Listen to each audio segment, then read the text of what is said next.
ఆదిత్య 369 అని ఒక సినిమా ఉంది, బాలకృష్ణ గారిది. మనలో చాలా మంది చూసే ఉంటాం ఆ సినిమాని. అదో టైం ట్రావెల్ సినిమా. అది బాలకృష్ణ గారు 1500s కి వెళ్తారు, 2500 కూడా వెళ్తారు, అంటే 500 సంవత్సరాలు వెనక్కి ముందుకి. ఈ 500 ని తీసి అలా పక్కన పెట్టి ఒక 1000 సంవత్సరాలు మనం వెనక్కి వెళ్దాం. సౌత్ లో చోళా డైనాసిటీ ఉంది. ఈ పాకిస్తాన్, ఆఫ్ఘనిస్తాన్ అదంతా గజ్నవీద్ ఎంపైర్ అని ఆ రూల్ కింద వచ్చేది. సెంట్రల్ ఇండియా అంతా పరామానా డైనాసిటీ, కాశ్మీర్ దగ్గర లోహారా డైనాసిటీ అని ఇదని అదని ఓ తెగ ఉండేవి.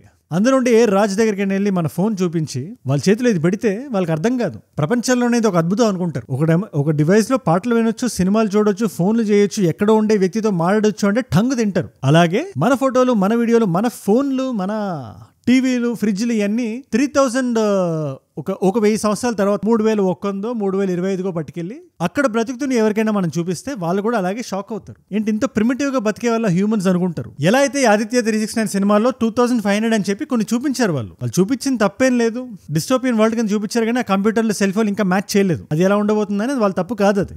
అలాగే మనం చూచాయికి ఒక చిన్న ఎస్టిమేట్ వేద్దాం, మన ప్రపంచం ఒక 1000 ఏళ్ళ తర్వాత ఎలా ఉంటుందని. ఈ వీడియో చూస్తున్న వాళ్ళందరికీ it's a very interesting topic. నేను కూడా చాలా రెస్పాన్సిబుల్ గా చెప్తాను. మన డైలీ యాక్టివిటీస్ ఎలా చేంజ్ అవబోతున్నాయి అక్కడి నుంచి తీసుకొచ్చి ప్రపంచం ఎలా మారబోతుంది. ప్రపంచం అంటున్నాను కానీ 1000 సంవత్సరాల తర్వాత ప్రపంచం ఉండదు, మొత్తం మునిగిపోతుంది. అందరూ రకరకాల ప్లానెట్స్కి వెళ్ళి ఉండబోతున్నారు, ఇంటర్ ప్లానెటరీగా ఉండబోతుంది ఇదంతా అని కూడా ఒక వాదన ఉంది. దాన్ని కూడా మనం మాట్లాడదాం. 1000 సంవత్సరాల తర్వాత మనిషికి అసలు చావే ఉండదని కొంతమంది అంటారు. నువ్వు రాత్రి కన్నా కరెంట్ పొద్దున్నే టీవీలో చూడొచ్చని ఇంకొంతమంది అంటారు. ఆ టైంలో ఒక మనిషి సుమారు ఒక 500 సంవత్సరాలు బ్రతుకుతాడని ఒకడంటే, ఏది చీటికేస్తే నీ ఇల్లు నీతో పాటు సూట్ కేసులో ప్యాక్ అయిపోయి నీ వెనకాలనే నడుస్తుంది, నువ్వు ఎక్కడికి వెళ్తే అక్కడికి వస్తుంది. సో ఒక స్టేషనరీ హౌస్ అనేది ఉండదు, రియల్ ఎస్టేట్ అనేది కంప్లీట్ గా కుప్పకూలిపోతుంది అని చెప్పేవాడు ఇంకొకడు. వీటిలన్నింటినీ పరిశీలిద్దాం. 2025 ఎలా ఉంటుందో చూద్దాం. అండ్ మన రోజు జరిగే కరెంట్ అఫైర్స్ తో పాటు ఇలాంటి ఇంట్రెస్టింగ్ వీడియోస్ ని కూడా మంచిగా స్పైస్ అప్ చేసి ఎంటర్టైనింగ్ విధంగా మీ ముందు పెట్టేస్తాను. నేను అందరికీ అర్థమయ్యే భాషలో ఉండేలా చూసుకుంటాను. కానీ మీరు ఇలా డైలీ వీడియోస్ చూడడం వల్ల ఎంతో మంది కొత్త వాళ్ళకి రీచ్ అవుతుంది. వాళ్ళందరికీ ఒక మాట చెప్పాలి, నేను వీడియో పెట్టగానే రోజుకో వీడియో వస్తుంది. అది మీ దాకా రావాలంటే మీరు ఏం చేయాలి? సింపుల్ గా ఇలాంటి వీడియోస్ కి టైం ట్రావెల్ కి చిన్న పాస్ లాంటిది అనుకోండి. ఆ సబ్స్క్రిప్షన్ బటన్ పాస్ తీసుకున్నారుగా, సబ్స్క్రైబ్ చేశారుగా, డన్. మన ప్రపంచం ఉంది కదా, అందరం రకరకాల ఊర్లలో ఉన్నాం. ఒక్కొక్కడు ఒక్కో సిటీలో ఉన్నాడు. కొంతమంది హైదరాబాద్ లో ఉంటారు, చెన్నై అంటాడు, బెంగళూరు, కోల్కతా, ఢిల్లీ, ఇలాంటి సిటీస్ అన్ని గ్లోబల్ వార్మింగ్ పెరిగి మునిగిపోతాయని చెప్పి, అండ్ ప్రపంచం ఈ లెవెల్కి వచ్చేసింది కాబట్టి ప్రపంచంలో ఉండే వాళ్ళందరూ రకరకాల ప్లానెట్స్కి వెళ్ళి సెటిల్ అవుతారని చెప్పి, ఎలా ఇంటర్ స్టేట్ ట్రావెల్ అంటామా, ఇంటర్ కంట్రీ ట్రావెల్ అంటామా, పలానా పారిస్ నుంచి పలానా హైదరాబాద్ కు వ్యక్తి వచ్చాడని ఎలా చెప్పుకుంటున్నాము, పలానా మార్స్ నుంచి పలానా జూపిటర్ కు వ్యక్తి వెళ్ళాడని చెప్పి అలాగే చెప్పుకుంటారంట. సో ఈ వ్యక్తి ఆరిజిన్ ప్లానెట్ జూపిటర్. అలా మానవ మనుగడ అంతా రకరకాల ప్లానెట్స్కి వెళ్ళి సెటిల్ అయి ఉంటది అని చెప్పి ఎక్స్పర్ట్స్ చెప్తున్నారు. Humans will be inter planetary species. Ask me, can we become a multi-planet species, like 2 planets, like us and Mars? Well, if that happens, you're on planet 1 instead of planet 2, there's a 50% chance we could do that. ఇకపోతే number 2 జాగ్రత్తగా వినండి. ఎలా అయితే మనం కాశీ విశ్వనాథుడిని చూడడానికి వెళ్తున్నామో, శ్రీరాముడి జన్మస్థలం అయోధ్యని చూడడానికి వెళ్తున్నాము, శ్రీకృష్ణుడిని చూడడానికి ద్వారకాకి వెళ్తున్నాము, ఆంజనేయ పాదాన్ని చూడడానికి శ్రీలంకకి వెళ్తాము. ఇలా ప్లానెట్లు షిఫ్ట్ అయిపోయిన మన మనుషులంతా సంవత్సరానికి వస్తారో దశాబ్దానికి వస్తారో మన ప్రపంచానికి వస్తారంట. దేనికి? మన పూర్వీకులు ఇక్కడ బ్రతికేవాళ్ళు కదా, దీన్ని ఒకసారి చూసొద్దాం అనే విధంగా మారిపోద్దని చెప్తున్నారు. ఇకపోతే నెంబర్ 3, ఇది ఇప్పుడిప్పుడే మనం దీని చేంజెస్ చూస్తున్నాం. మనం మిస్టర్ బీస్ట్ కాంటెంట్ కానీ లేదా ఇంకేదైనా క్రియేటర్ కానీ ఆటో డబ్డ్ అని వస్తుందన్న ఫీచర్ మీరు చూసారా? దాన్ని వాళ్ళు ఏ భాషని మాట్లాడినివ్వండి. ఫర్ ఎగ్జాంపుల్ నా తెలుగు లేదా ఇంకొక క్రియేటర్ తమిళ్ లేదా ఇంకోటి కన్నడ, మేము ఏం భాష మాట్లాడినా యూట్యూబ్ ఆటోమేటిక్ గా తీసుకొని ఇంగ్లీష్ లో దాన్ని డబ్బింగ్ చేసి మరీ చూపిస్తుంది. కోర్స్ ఆ డబ్బింగ్ చాలా కఠోరంగా ఉందిలేండి, బట్ ఇది నేసెంట్ స్టేజెస్, ఇప్పుడిప్పుడే స్టార్ట్ అయింది. ఒక 10 ఏళ్ల తర్వాత, 100 ఏళ్ల తర్వాత, 500 ఏళ్ల తర్వాత, 1000 ఏళ్ల తర్వాత ఎంత ఫిట్నెస్ వచ్చేస్తుంది. మీరు మొబైల్సే చూడండి, అది వచ్చిన రోజుల్లో ఒక బ్రిక్ పట్టుకున్నట్టు ఉండేది, ఒక పెద్ద, అది జేబులో కూడా పెట్టుకోలేదు, దాన్ని హ్యాండ్ సెట్ అని పిలిచేవాళ్ళు అప్పట్లో. మరి ఇవాళ ఎలా ఉంది సెల్ ఫోన్? అలాగే లాంగ్వేజ్ అనే కాన్సెప్ట్ కూడా ఒక ఆర్టిఫిషియల్ కాన్స్ట్రక్ట్ అవుతుందని, ఎవరైనా ఏ భాషను అవలీలుగా మాట్లాడేచ్చని మన మైండ్ లో చిన్న చిప్ ఉంటుంది. ఆ చిప్ లో ఒక చిన్న బటన్ మనం కొడితే, లేదా activate so and so language అంటే మనం సో అండ్ సో ప్లేస్కి వెళ్ళినప్పుడు ఆ భాషలో మనం అవలీలుగా మాట్లాడేయచ్చు. ఫస్ట్ ఆఫ్ ఆల్ అసలు భాషలే తగ్గిపోతాయి, ప్లానెట్లకు మారిపోయిన తర్వాత ఇంకా భాషలు ఎక్కడ మిగులుతాయని చెప్పి అంటున్నారు. కానీ భాషలు ఏదో అంతరించిపోతాయి అంటే నేను ఒప్పుకుందాన్ని. ముఖ్యంగా 1000 ఏళ్ల తర్వాత I don't think so, but అందరూ అన్ని భాషలు మాట్లాడగలుగుతారనే విషయాన్ని నేను నమ్ముతా. So if you convince yourself that learning languages is fun, it's easy, then the process of acknowledgement is going to be smooth. ఇకపోతే నంబర్ 4, వినాశకాలే విపరీత బుద్ధి అంటారు కదా, అలాగే ఉంది. ఇది క్రిస్పర్ అని చెప్పి ఒక ఎడిటింగ్ సాఫ్ట్వేర్ వచ్చింది. ఇది ఏ ఎడిటింగ్ సాఫ్ట్వేర్? ఇది మనం మాట్లాడుతున్న ఈ వీడియో ఎడిటింగ్ సాఫ్ట్వేర్ అయితే కాదు. హ్యూమన్ లైఫ్ ఫార్మ్స్ ఉంటాయి కదా, నాకు ముక్కు ఇలా కావాలి, కళ్ళు ఇలా కావాలి, పెదాలు ఇలా ఉండాలి, జుట్టు ఇంత ఉండాలి, కలర్ ఇలా ఉండాలి అని చెప్పి మనకు కావాల్సినట్టు ఎడిట్ చేసుకుని పిల్లలు కనొచ్చంట. ఇది వినడానికి ఎంత విడ్డూరంగా ఉందో ఇది ఫ్యూచర్ లో అంతే నిజం అవ్వచ్చు. ఈ CRISPR software is an example. అది ఆల్రెడీ ఇప్పుడు ఉంది, బట్ ఇంత అడ్వాన్స్డ్ గా లేదు, నిజమైన పిల్లలు పుట్టేలా లేదు. కానీ అది ఇంకా ఇప్పుడిప్పుడే స్టార్ట్ అవుతున్న స్టేజ్ లో ఉంది. ఉంది, మీరు క్రిస్పర్ అని వెతకండి, CRISPR. సరే ఎక్కడ జరుగుతుంది ఇది ఒకసారి చూద్దాం అనుకుంటున్నారని డౌట్ మీకు వస్తే ఎక్కడ జరుగుతుంది అనుకుంటారు మీరు? ఒకసారి చిన్న వైల్డ్ గెస్ చేయండి. నేను చెప్తాను బట్ మీరు ఒక వైల్డ్ గెస్ చేయండి. ఇలాంటి వంకాయ థాట్లన్నీ వాళ్ళకే వస్తాయి. సో ఫస్ట్ ఆ థాట్ వాళ్ళే నిర్వహిస్తున్నారు. ఎక్స్పెరిమెంటేషన్ కూడా నడుస్తుంది. ఏదైతే వుహాన్లో బ్యాట్ సూప్ తాగుదాం అనే థాట్ అడిగి ఎలా వచ్చిందో, పిల్లల్ని ఎడిటింగ్ చేద్దాం అనే థాట్ కూడా అలాగే వచ్చింది. We use it to create designer mutations, designer gene changes in animals and also in humans. ఇకపోతే ఐదోది, మనం ఏదైనా మాల్కి వెళ్ళిన ఫలానా ఫ్లోర్ నుంచి ఫలానా ఫ్లోర్కి వెళ్ళాలి అంటే ఒక ఎలివేటర్ ఎక్కుతాం. లేదు అలా కాదు, ఎర్త్ నుంచి ఏదైనా ప్లానెట్ కి, ఎర్త్ నుంచి మార్స్ కు ఒక ఎలివేటర్ కావాలి, ఎర్త్ నుంచి మూన్ కు ఎలివేటర్ కావాలంటే ఇప్పుడు నవ్వుతున్నాం మనం. కానీ ఫ్యూచర్ లో అదొక పాసిబిలిటీ. కార్బన్, స్టీల్ కానీ ఇంకా చాలా గట్టి మెటల్ ఒకటి ఉండాలి. దాని మీద రీసెర్చ్ నడుస్తుంది. జపాన్ లో 2050 కల్లా ఉబయాషి కార్ప్ అని మేము ఒకటి తయారు చేస్తాం ఇలాంటి మెటల్ అనాలి. భీష్మించి కూర్చున్నారు వాళ్ళు, ఒక స్పేస్ ఎలివేటర్ చేస్తామని. డ్రోన్లతో, బెలూన్లతో జియో స్టేషనరీ టెథర్డ్ సిస్టమ్స్ అని ఉంటాయి. వాటి మీద టెస్టింగ్ నడుస్తుంది ప్రస్తుతానికి. ఇది కాంప్లెక్స్ టర్మినాలజీ. కానీ మీరు అర్థం చేసుకోవాల్సింది ఏంటంటే, నేను మూన్ కి వెళ్ళి వస్తా అని చెప్పి ఎలివేటర్ లో ఎక్కి సఫ్ అని వెళ్ళిపోవచ్చు 1000 ఏళ్ళ తర్వాత లేండి. నెక్స్ట్ 6వది ఓషన్ సిటీస్ అంటే ఏంటి? గ్లోబల్ వార్మింగ్ వల్ల మొత్తం ప్రపంచం అంతా మునిగిపోద్ది. ఇది నేను అనట్లేదు, UN లో కొంతమంది కూర్చొని మాడుకొని డిస్కస్ చేసేదో చేస్తున్నారు. వాళ్ళ పాయింట్ ఆఫ్ వ్యూ ఏంటి? ఇంటర్నేషనల్ వాటర్స్ మనం వెళ్ళి టెస్టింగ్ చేద్దాం, సీ లోపలికి వెళ్ళి అక్కడ కొంచెం సిటీలు అవి కడదాం, అక్కడ బ్రతకొచ్చా లేదా ఏంటి ఆ సిచ్యువేషన్ ఏంటని చూద్దాం, ఒక సస్టైనబుల్ మోడల్ ఒకటి రెడీ చేద్దాం అనే మైండ్ సెట్ తో వెళ్ళి అక్కడ ఏదో రెడీ చేస్తున్నారు. కానీ 3025 ఇది ఒక రియాలిటీ అవ్వచ్చు. మన ప్రపంచంలో ఎవరైతే ఉంటారో వాళ్ళు ఓషన్ సిటీస్ ని అడాప్ట్ చేసుకుని ఉంటారు. ఒకరికి ఏలియన్స్ అయిపోయి ఉంటారు. కానీ మన అందరికీ పూర్వీకులు మనుషులే, ఒకప్పుడు బ్రతికే వాళ్ళు అని చెప్పుకునే విధంగా ఉంటారు. సో మన ఇన్స్టాగ్రామ్ లాంటి ఏదైనా యాప్ వచ్చి, అఫ్ కోర్స్ ఫోన్స్ ఉండవులేండి, ఈ పాయింట్ తర్వాత వస్తా నేను, ఒక వర్చువల్ సోషల్ మీడియా వచ్చేసి ఆ సోషల్ మీడియాలో మన పేరు కింద ఈ ప్లానెట్ అని రాసుకునేలాగా.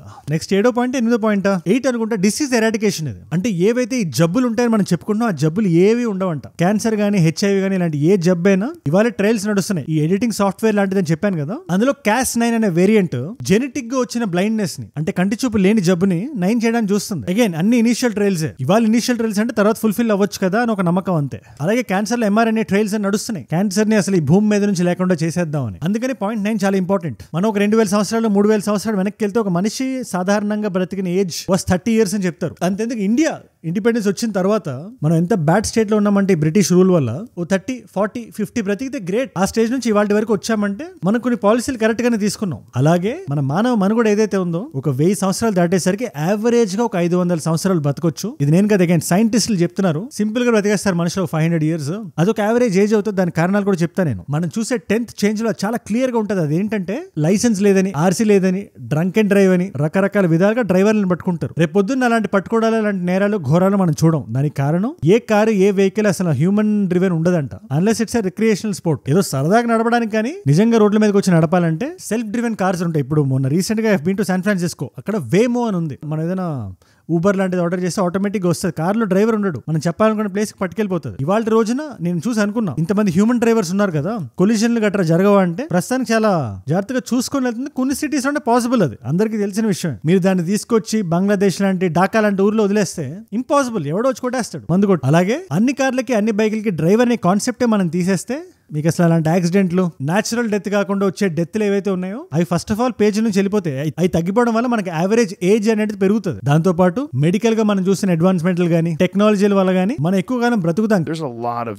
different methodologies that they're using that they believe will extend human life. Use of metformin, NMN, hyperbaric chambers. There's a bunch of different things they're doing. Population problem వచ్చేస్తుంది కదా మరి అని మీరంటే, ఇట్స్ వెరీ సింపుల్. ఒక planet లో ఉంటే problem రావచ్చు, పలు ప్లానెట్స్ లో ఉంటే ప్రాబ్లం రాదు కదా అని సమాధానం చెప్తున్నారు. And by the way, A planet లో ఉన్నా కూడా ఇవాళైనా 2025 లో అయినా హ్యూమన్స్ జనరేట్ చేసే smell is very unique. And fragrances యొక్క పవర్ కూడా అలాగే ఉంటుంది. వెల్ మెయింటైన్డ్, మంచిగా స్మెల్ వచ్చే వ్యక్తిని చూస్తే మనం అట్రాక్ట్ అవుతాం. అండ్ యు నో వాట్, మనకి AI కి, మనకి రోబోట్స్ కి మేజర్ డిఫరెన్షియేటింగ్ ఫ్యాక్టర్ ఏంటో తెలుసా? You know what sets us apart? మన 5 senses, touch, sight, hearing, taste and అన్నిటికన్నా ఇంపార్టెంట్ గా యు నో గుడ్ స్మెల్. మీరు ఎంత అడ్వాన్స్ అయినా అయిపోండి, మన మెషిన్ ఎంత రిఫైన్ అయిపోయినా ఒక స్మెల్ మనకు రాగానే మనకు ట్రిగర్ అయిన మెమరీని గానీ, ఎమోషన్ ని గానీ, ఐడెంటిటీని గానీ అవి రెప్లికేట్, రీక్రియేట్ చేయలేవు. మన బాడీకి ఒక స్మెల్ ఉంటుంది కదా, ఒక సెంట్ ఉంటుంది కదా, దానికి ఒక రైట్ ఫ్రేగ్రెన్స్ తగిలితే ఒక యూనిక్ స్మెల్ వస్తుంది. అది ఓన్లీ మన సొంతం. అందుకే గుడ్ పర్ఫ్యూమ్స్ వాల్యూ ఎప్పుడు అలాగే ఉంటుంది, అది ఎన్ని సంవత్సరాలు అయినా కూడా. Check out Destiny and Hope by Man Company, design for Indian humid weather. Premium fragrances ఇవి. And this is the Destiny fragrance. ఇది చాలా ఫ్రెష్ గా ఉంటుంది. అండ్ దీంట్లో ఉండే అక్వాటిక్ నోట్స్ ఏవైతే ఉన్నాయో మన మూడ్ ఇన్స్టెంట్ గా లిఫ్ట్ చేస్తాయి. దాంతో పాటు మన మార్నింగ్ పర్ఫెక్ట్ గా ఉండాలన్నా, వర్కౌట్ ఎనర్జైజింగ్ గా ఉండాలన్నా దానికి ఇది క్లీన్ అండ్ ఫ్రెష్ గా పర్ఫెక్ట్ గా బ్లెండ్ అయిపోతుంది. ఫర్ ఎగ్జాంపుల్ ఈ హోప్ ఫ్రేగ్రెన్స్ చూడండి, చాలా సటిల్ గా ఉంటుంది, మరీ స్ట్రాంగ్ గా ఉండదు, మరీ లైట్ గా ఉండదు, ఒక మస్కీ ఫ్రెష్ టోన్ ఉంటుంది. అదే గ్రౌండెడ్నెస్ కి కారణం. మీరు ఆఫీస్కి వెళ్ళినప్పుడు మీరు ఏమనుకుంటారు? కామ్ గా, కాన్ఫిడెంట్ గా ఉండాలనుకుంటారు కదా. ఈ స్మెల్ దానికి ఖచ్చితంగా యాడ్ చేస్తుంది. నేను ట్రై చేశాను, నాకు చాలా బాగా నచ్చాయి. And now you can get destiny and hope everyday fragrances at 50% of. Links కింద డిస్క్రిప్షన్ లోనే డెఫినెట్లీ చెక్అౌట్ చేయండి. ఇకపోతే 11th ఇస్ టెలిపాథిక్ ఇంటరాక్షన్. అంటే ఏంటి అనే డౌట్ మీకు వస్తే, ఇప్పుడు మనం ఒక వ్యక్తితో మాట్లాడాలంటే ఆ వ్యక్తి మన ముందు ఉండాలి లేదా ఫోన్ చేసి మాట్లాడాలి కదా. What if I tell you, ఒక్క అక్షరం ముక్క నోటి బయటికి రావాల్సిన అవసరం లేదు, ఆ వ్యక్తి అక్షరం ముక్కను వినాల్సిన అవసరం కూడా లేదు. నీ మైండ్ లో ఏముందో అవతల వ్యక్తికి అర్థం చేసేలా నువ్వు మాట్లాడగలుగుతావా, అలా మాట్లాడే టెక్నాలజీ రాగలుగుతుంది అనే డౌట్ వస్తే వస్తుందనే అంటున్నారు. అసలు మాట్లాడుకోవడానికి ఉండే స్కోపే తగ్గించేస్తాం మేము. మీరు అనుకోండి, మీరు చెప్పాలనుకున్న విషయం, దానికి అతను ఏమనుకుంటున్నాడు, దానికి ఆవిడేం చెప్దాం అనుకుందో, దానికి అతను ఏం రెస్పాండ్ అవుతున్నాడు, ఆవిడేం రెస్పాండ్ అవుతుందో కూడా మీకు వెనక్కి వచ్చేసేలాగా వితౌట్ టాకింగ్ ఒక న్యూరో సైన్స్ అని బేస్ చేసుకుని టెలిపతిక్ కమ్యూనికేషన్ అనేది కామన్ అవుతుంది అంట. Saying words, but it doesn't sound like anything I've heard before. But you're understanding what he's saying. But I'm understanding. So I know there's a telepathic thing going on here. ఇకపోతే number 12 is mega cities in Mars. మనం చూస్తుంటాం కదా ఇవాళ space X, NASA వీళ్ళందరూ ఏం చేస్తున్నారు, Mars ని colonise చేద్దాం చూస్తున్నారు. మనం ఒక్కొక్క అడుగు బేబీ స్టెప్స్ వేస్తున్నాం మనం. బట్ 1000 ఏళ్ల తర్వాత అక్కడ కొన్ని మెగా సిటీస్ వచ్చే అవకాశం ఉంది. ఏవో చేస్తున్నారు, బయో జనరేషన్ అని, అక్కడ ఒక లైఫ్ ఫామ్ ని బిల్డ్ చేసేలా కూడా చూస్తున్నారు. అంటే దాని అర్థం ఏంటి, సింపుల్. రేపు పొద్దున మార్స్ లో ఎవరైనా పుడితే he's an alien. So alien అనే మాట చాలా కామన్ అయిపోతుంది. ఆ ప్లానెట్ లో స్వతహాగా పుట్టిన వాళ్ళందరూ ఏలియన్సే కదా. అది చెట్టైనా పుట్టైనా మనిషైనా. 13ది ఫ్లోటింగ్ సిటీస్ అంట. అది ఏ ప్రపంచంలోనో నాకు తెలియదు కానీ అది చాలా కాంప్లికేటెడ్ టాపిక్. అందరికీ అర్థమయ్యేలా ఈ సైన్స్ చెప్పాలంటే, సూపర్ కండక్టర్స్ ని, ప్లాస్మా ఫీల్డ్స్ ని, ఈ టెక్నాలజీని మొత్తాన్ని వాడి అంత పవర్ ని, అంత వెయిట్ ని హోల్డ్ చేసే, గాల్లో హోల్డ్ చేసే ఒక ప్రాపర్టీని వాళ్ళు తెస్తున్నారు. మ్యాగ్నెటిజం ని కూడా వాడతారు అనుకోండి. ఒకవేళ నిజంగా సైన్స్ అంత అడ్వాన్స్ అయిపోతే గాల్లో మేడలు ఉంటాయి. ఈ మాటను నిజంగా వాడే పరిస్థితి వచ్చే రోజు రాబోతుంది. సరే, ప్రపంచం అంతా పెద్ద పెద్దవన్నీ చూసాం కదా. మన లైఫ్ లో మన వ్యక్తి ఒకవేళ నాలా మీలా ఇంట్లో కూర్చునే వ్యక్తికి ఏం చేంజెస్ తను చూస్తాడు అనే డే టు డే బేసిస్ అనే డౌట్ మీకు ఖచ్చితంగా వస్తుంది. నాకేంటి, నేనేం చూస్తాను చేంజ్? ఫస్ట్ ఆఫ్ ఆల్ మనం అక్కడ ఉంటాం. బట్ ఒక సగటు వ్యక్తి ఆ రోజు ఎవరైనా ఉంటే అతను చూసే చేంజ్ ఒక్కొక్కటి చెప్తే జాగ్రత్తగా వినండి, ఇది ఇంకా ఇంట్రెస్టింగ్ ఉంటుంది. రాత్రి పడుకున్న పొద్దున్న లేచాం, ఏదో కల వచ్చింది, చాలా ఇంట్రెస్టింగ్ అనిపించింది. బట్ అప్పుడప్పుడు గుర్తురాదు, చాలా ఫ్రస్ట్రేటింగ్ ఉంటుంది. అవునా కదా? ఏదో బ్యూటిఫుల్ లొకేషన్కి వెళ్ళి ఉంటాం, ఏదో ఇంట్రెస్టింగ్ విషయం చేసి ఉంటాం, కానీ మళ్ళీ రిలీవ్ చేద్దామంటే వైకేరియస్ గా మనకు గుర్తురాదు. ఆ కళ చాలా వేగ్ గా ఉంటుంది. బట్ రేపు పొద్దున్న అలా ఉండదంట. మన మైండ్ కు చిన్న ఆర్డర్ ఇవ్వాలంతే. కళ్ళు మూసుకొని, నేను పలానా కళ చూశాను కానీ నేను రాత్రి, మళ్ళీ రీప్లే చేయి అంటే రీప్లే అవుతుంది. మనం మళ్ళీ అక్కడే ఉన్నట్టు మనం కాన్షియస్ గా మనం చూడగలుగుతాం మొత్తాన్ని. అంట మన ముందుండే అద్దాలు మనతో మాట్లాడగలిగితే, ఒక చిన్న ఏ జనరేషన్ ట్రిక్ వాడి నీతో నువ్వే మాట్లాడినట్టు, క్వశ్చన్స్ అడిగితే ఆన్సర్స్ చెప్పినట్టు, నీ మైండ్ ఆల్రెడీ క్లౌడ్ కి అప్లోడ్ అయిపోయి ఉంటుంది కాబట్టి ఆ మైండ్ నీతో మళ్ళీ మాట్లాడుతున్నట్టు, రకరకాలు. ఎలా ఉన్నాయన్న బట్టలు అని అడిగితే బాగుందా బొక్కలా ఉందా అనే రెస్పాన్స్ నీ పర్సనాలిటీ మీద బేస్ అయి ఉంటుంది. లేదు, రేపు పొద్దున్న మెమరీ కూడా ఒక ఆర్టిఫిషియల్ కాన్స్ట్రక్ట్ అవుతుంది.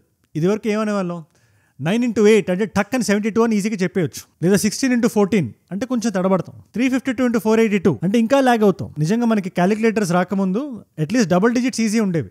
12th table, 13th table, 14, 15, 16, 17, 18, 19th table వరకు ఈజీగా అవలీలుగా నేర్చేసుకునే వాళ్ళం. చిన్న టెక్నిక్లు అవి వాడి కొంతమంది బట్టి కొట్టేవాళ్ళు. బట్ ఎప్పుడైతే క్యాలిక్యులేటర్స్ వచ్చాయో అవి మనకి ఎక్కడో కొంచెం లాగ్ అయినా, మిస్ అయినాయి. మనకి ఫోన్ నంబర్లు అంత ఇదిగా గుర్తుండవు. దానికి ఏంటి కారణం అంటే, సెల్ ఫోన్ లో మనం కాంటాక్ట్స్ అన్ని లోడ్ అయిపోయి ఉంటాయి. సో చాలా మందికి వాళ్ళ పేరెంట్స్ నంబర్స్, పార్ట్నర్స్ నంబర్స్ కూడా గుర్తుండవు. అలాగే రేపు పొద్దున్న నీ మెమరీస్ అన్ని నీకు హార్డ్ డిస్క్ లో ఎక్కేసి క్లౌడ్ లో స్టోర్ అయ్యి, నువ్వు అడిగినప్పుడల్లా చూపించి, పలానా June 16th ఏమైంది నాకు ఒకసారి చెప్పవా, ఒకసారి ఆ రోజంతా I want to relive the day అని అడిగితే చూపించేలాగా టెక్నాలజీ వచ్చేస్తే, సబ్ కాన్షియస్ గా నువ్వు ఏది గుర్తుపెట్టుకోవు. నీ మైండ్ చాలా లైట్ గా ఉంటుంది. అది మంచిదా చెడ్డదా మీరే నాకు చెప్పాలి. But ultimately memories will become an artificial construct. మీరు అడిగితే వచ్చేలాగా పలానా రోజు, అది 10 ఏళ్ళైనా 50 ఏళ్ళైనా కూడా. ఇకపోతే మంచి ఫుడ్ ఉంది కదా, ముద్దపప్పు, రసం, సాంబార్ విత్ ములక్కాయ, ఇవన్నీ ఇంట్లో ఉండి చేసుకోవడం కానీ 3D ప్రింటింగ్ చేసుకోవడం ఈజీ అయిపోద్ది. అంటే అది కూడా సేమ్ యాస్టిస్ టేస్ట్ ఉంటుంది అని చెప్పి అగైన్ అదే సైంటిస్టులు చెప్తున్నారు. ఫుడ్ 3D ప్రింటింగ్ ఏంటనే డౌట్ మీకు ఇవాళ రావచ్చు, బట్ ఆ రోజు రాదంట. దీని మీద మీ అభిప్రాయం అంటే నాకు కింద కామెంట్స్ లో ఖచ్చితంగా రాయండి. తర్వాత సోషల్ మీడియా ఎలా ఇవాల్వ్ అయిపోతుంది అంటే,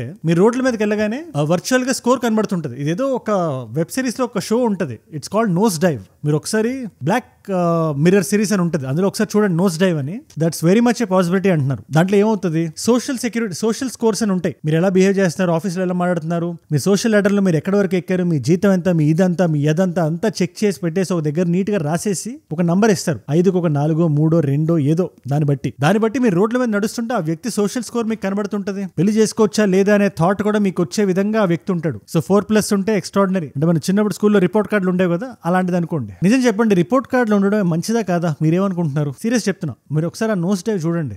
ఎవరైనా చూడకపోతే, నాకు one of the most favourite episodes అది బ్లాక్ మిర్రర్ లో. చాలా ఏళ్ల క్రితం వచ్చింది అది, బట్ స్టిల్ ఇలాంటిది ఇస్ వెరీ మచ్ రియాలిటీ. ఒక 1000 ఏళ్ల తర్వాత మాల్స్కి వెళ్ళి షాపింగ్ చేయడం కన్నా కళ్ళు మూసుకొని ఒక మంచి అవుట్ఫిట్ ని, ఈ రంగులో ఉండాలి, ఆ హీరో వేసినట్టు ఉండాలి, ఈ బటన్ ఉండాలి, నాకు ఈ లుక్ ఉండాలి అని మీరు అనుకుంటే అది అలా ప్రింట్ అయిపోద్దంట. సో బట్టలు కొనడం అనేది I don't think it's like a thing. ఎలా అయితే 1000 ఏళ్ల తర్వాత చాలా విషయాలు, ఫర్ ఎగ్జాంపుల్ ఒక సెండ్ 5000 అర్జెంట్లీ అని మనం ఎవరైనా అడగాల్సి వస్తే, లేదా ఇంటికి రండి ఇమీడియట్ గా అని రాయాల్సి వస్తే మనం టెలిగ్రామ్ రాసి అది అక్కడ పట్టుకెళ్ళి అక్కడ నుంచి పోస్ట్ మ్యాన్ పట్టుకెళ్ళి పోస్ట్ మ్యాన్ అక్కడిచ్చి దాన్ని మనం చదివి వెనక్కి రావాలి. ఇవాళ ఒక వాట్సాప్ మెసేజ్ కొడితే చాలు. సో ఎలా అయితే ఆ పనులు ఇవాళ మనకు అన్ఇమాజినబుల్ అనిపిస్తున్నాయో, షాపింగ్ చేయడం, వంట చేయడం లాంటి పనులు కూడా ఫ్యూచర్లో ఒక 10 ఏళ్ల తర్వాత అంతే అన్ఇమాజినబుల్ గా అనిపిస్తాయి అని చెప్పి శాస్త్రవేత్తలు చెప్తున్నారు.